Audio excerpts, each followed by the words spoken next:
Right, here with Glen Jennings. Glen, we'll start off with Shannon O'Connell. A good opportunity for her to sort of stake her claim on the scene. Yeah, great opportunity for Shan. She's not the youngest of the female competitors anymore, and she gets that.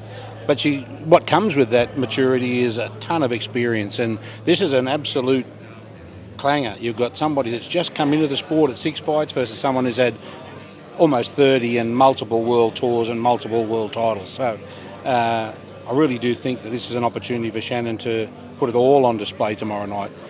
So yeah, exciting fight. Jazzy's going to bring it. She's a great little fighter, and but so is Shannon. Elsewhere, Liam Wilson looks like something sort of brewing there. What can you say? Liam's just come home. We sent him over to the US for a 2-week camp with Jojo Diaz and the Diaz family, and it was really, really helpful for Liam. Great opportunity, great experience. And yeah, we're just looking now to see what happens in the 140s in the wake of Liam Paro.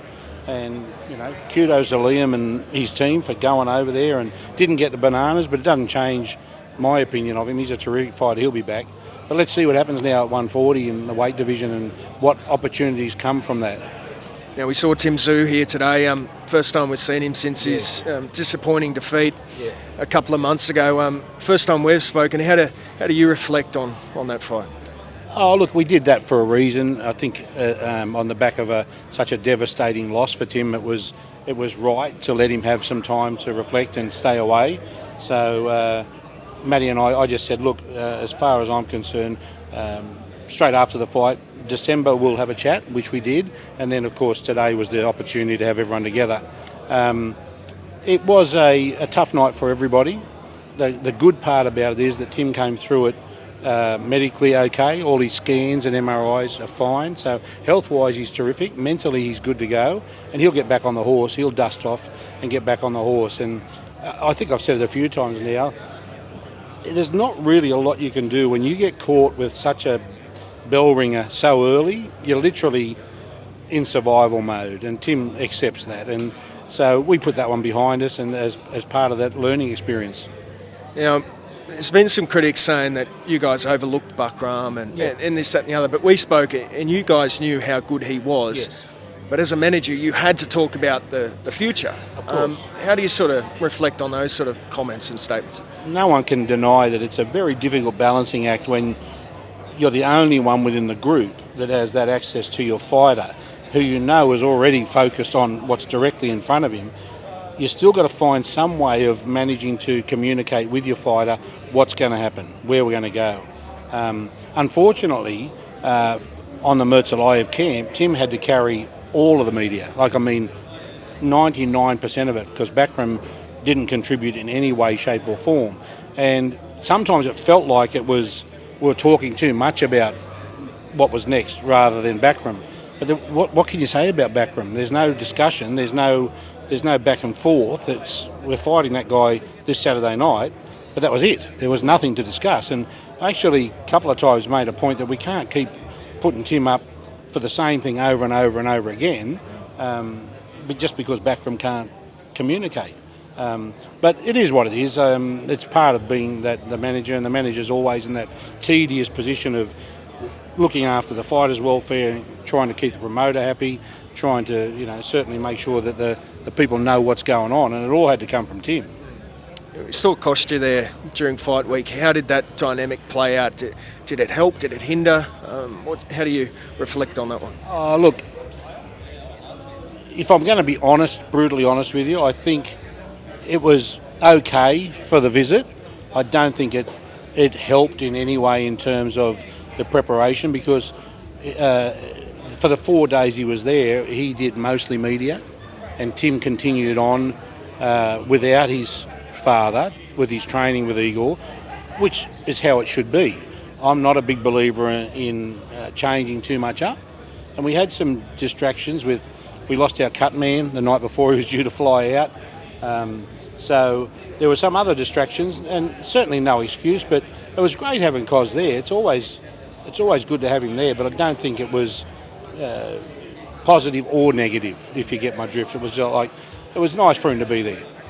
Moments after the fight, there were some critics criticising putting Tim up for media straight after the fight. How did that play out straight after the fight? It was a bit unfortunate, really. It wasn't something that I particularly wanted, and at the time, as you understand, after a world title fight, there's bloods going on, and I processed the entire blood situation and make sure it's all documented and everything's spot on.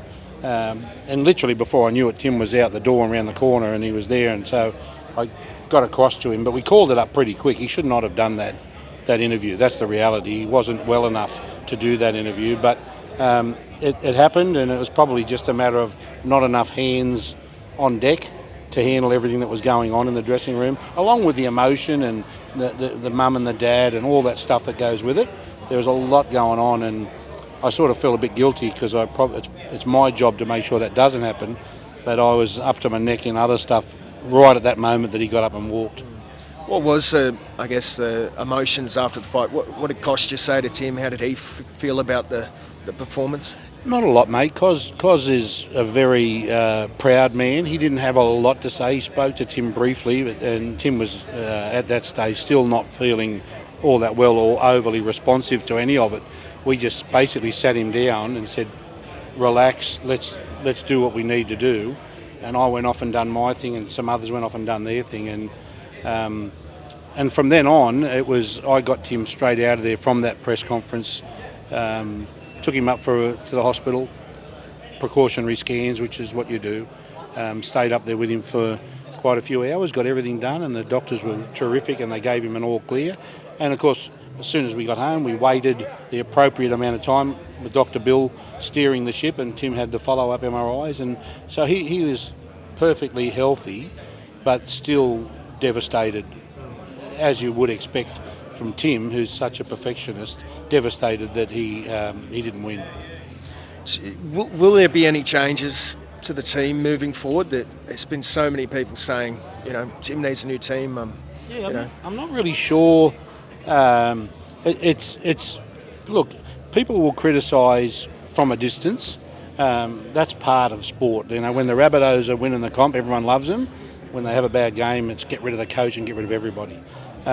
One thing we've always tried to maintain is that we'll be honest about it, and we come home and we review it and we look at it and we say, is there anything that we really did poorly in this arrangement? And to be honest, in this one, the preparation was great, the camp was great. Yes, some distractions, but you can't always have the perfect outcome.